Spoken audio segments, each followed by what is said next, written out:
I think one of the most important things we need to learn is how to lose. The school teaches us that failure is a bad thing that should be avoided at all costs.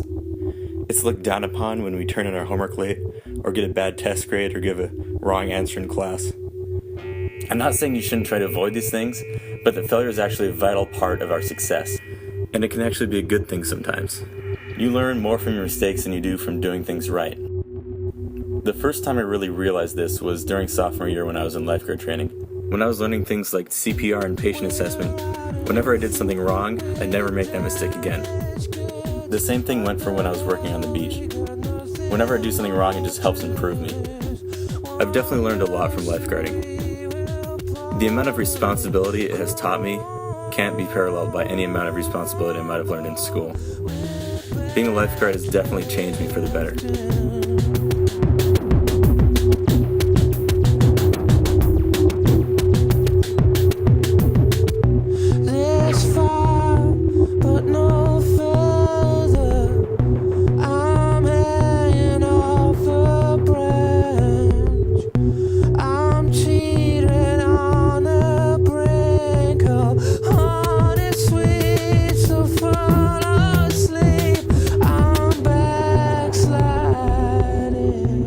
Freshman year, I joined the swim team.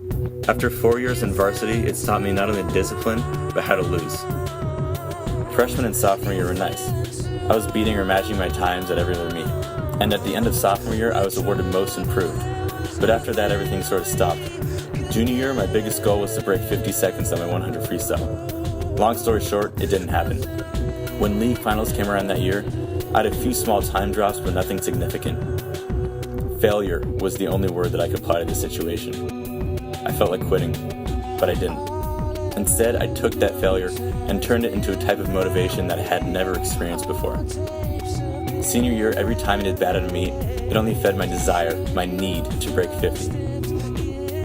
One morning in the weight room, our coach played a recording of this inspirational speaker named Eric Thomas, making a speech about what it takes to be successful. When you want to succeed as bad as you want to breathe, then you'll be successful. I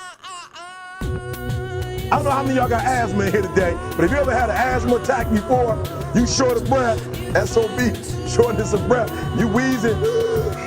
The only thing you trying to do is get some air. You don't care about no basketball game. You don't care what's on TV. You don't care about nobody calling you. You don't care about a party. The only thing you care about when you're trying to breathe is to get some fresh air. That's it. And when you get to the point where all you want to do is be successful as bad as you want to breathe, then you'll be successful. This accurately described my motivation. When league finals came around this year, I broke 50 seconds with a new time of 49.72. I couldn't have been happier. Last thing I want to say, which is a bit of advice, is always have an escape. We all live stressful, complicated lives with ups and downs, and it's important to have the ability to step away from it all for a moment. For some people it's running, others swimming, skateboarding, hiking, video games, whatever you like to do. For me, that escape has been surfing or body surfing. And it's important not only that you have something like this, but when you're doing it, you have to operate in the present. Nothing else matters but now. I'm not super religious, but I do know one or two quotes in the Bible. From Matthew 6:34, "Therefore do not worry about tomorrow, for tomorrow will worry about its own things. Sufficient is the day for its own trouble." You have to live in the moment.